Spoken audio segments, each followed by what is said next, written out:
intimidasi para penjual daging ya. Dan ini adalah bagian yang tidak boleh dikonsumsi. Direbus.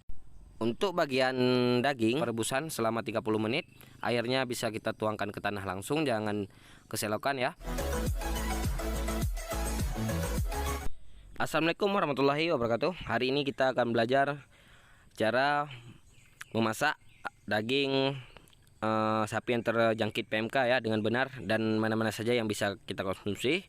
Ini bisa teman-teman lihat, ada tulang yang bisa dikonsumsi dan juga ada yang tidak, dan juga begitu juga dengan daging dan juga lain-lain hal. Sebelumnya teman-teman pasti tahu bahwasanya sapi yang terserang PMK yaitu sapi-sapi muda kisaran 2 tahun ke bawah ya. Jadi nanti untuk PMK ini saya akan menjelaskan apa-apa saja yang bisa dikonsumsi. Dan ini saya tidak mengintimidasi para penjual daging ya, karena ini saya mengajarkan mana saja yang bisa dikonsumsi dan tidak. Itu khusus untuk sapi yang terserang PMK. Namun jika sapinya sehat, tidak terserang PMK, maka seluruh bagian tubuh bisa dikonsumsi, apapun itu. Karena bisa melihat ini lidahnya saja hampir putus karena terserang PMK. Jadi solusi dari saya untuk mengonsumsi daging PMK ini bisa, karena daging PMK sapi yang terserang PMK ini sehat juga ya. Namun ada beberapa faktor yang tidak bisa kita lakukan langsung dalam pemasakannya. Jadi saya sarankan pertama-tama untuk teman-teman, jika ada daging yang baru dibawa pulang seperti ini ya, ini daging baru segar, jangan langsung diolah. Namun terlebih dahulu daging-daging seperti ini harus direbus. Untuk bagian daging hampir seluruh bisa dikonsumsi jika sapinya terserang PMK. Namun cara pengolahannya yang sedikit lebih ribet dari biasanya. Namun untuk menghindar penularan PMK ini yang terjadi akibat virus yang melalui udara dan juga air ya. Jadi untuk PMK saya sarankan bagian kaki seperti ini untuk tidak dikonsumsi, terutama jika terdapat luka. Namun kalau kita beli di pasar, mungkin untuk luka kita tidak tahu ya, karena sudah dibersihkan. Lalu bagian perut ataupun jeroan itu tidak kita konsumsi jika terkena PMK. Walaupun teman-teman tahu jeroan ini adalah salah satu yang sangat nikmat, saya sendiri sangat menyukai jeroan. Namun untuk saat ini jika sapi terserang PMK, saya anjurkan bahwa untuk jeroan jangan dikonsumsi, bagian lidah pun jangan. Namun yang kita konsumsi hanyalah daging dan tulang-tulang saja, terkecuali tulang kaki ya, itu jangan dikonsumsi. Namun jika sapi sehat, ini bisa teman-teman lihat, bisa langsung dimakan.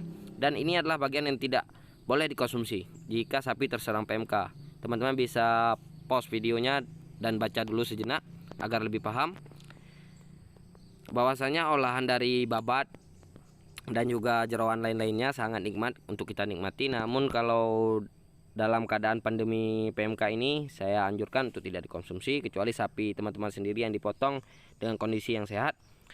Nah, lalu di rumah potong teman-teman harus yakin bahwa di rumah potong itu bahwa ada dokter hewan yang menjamin kualitas dagingnya baik sehingga bisa dikonsumsi. Namun jika teman-teman ragu, lebih baik membeli dagingnya saja, karena itu lebih bermanfaat daripada memakan jeroan sapi saat ini. Jadi ini bukan mengintimidasi para penjual daging ya. Bagi saya daging bisa dikonsumsi walaupun terserang PMK dengan cara-cara tertentu. Ini bisa teman-teman lihat bahwasannya daging-daging segar ini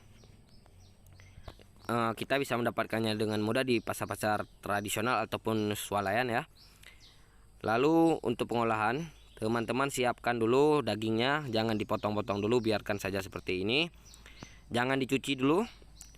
Jangan ada cerita untuk mencucinya ya, nanti bisa berbahaya. Teman-teman rebus dulu kisaran 30 menit paling cepat untuk perebusan. Lalu baru teman-teman angkat dan tiriskan. Kenapa saya katakan tidak boleh untuk mencuci? Karena nanti ini bisa terkontaminasi dengan air limbah selokan, sehingga nanti jika ada peternak yang sapinya dekat dengan selokan bisa terjangkit PMK. Jadi solusinya adalah perebusan selama 30 menit. Airnya bisa kita tuangkan ke tanah langsung, jangan ke selokan ya. Setelah itu, setelah perebusan kita bisa mengkonsumsi daging ini, dibuat berbagai macam masakan yang nikmat. misalnya dendeng, rendang dan juga sate ya. Dengan pengolahan seperti itu, daging sapi lebih bersih dan juga steril karena sudah direbus. Untuk tulang-tulang semuanya bisa dikonsumsi kecuali bagian kaki. Jadi teman-teman untuk mengonsumsi tulang-tulang ini sebagai sup dan juga soto itu bisa-bisa saja. Tidak ada kendala, tidak ada efek samping. Namun jika jeroan dan kaki tadi saya harapkan jangan dikonsumsi karena bisa berefek nantinya ya. Mungkin tidak berefek dalam jangka pendek, tapi jangka panjang. Ini teman-teman bisa lihat bahwasannya semua tulang-tulang ini bisa dikonsumsi, bisa dibuat menjadi berbagai olahan yang nikmat. Semoga video ini bermanfaat untuk teman-teman. Jangan lupa di komen, share, dan subscribe ya. Terima kasih. Assalamualaikum warahmatullahi wabarakatuh.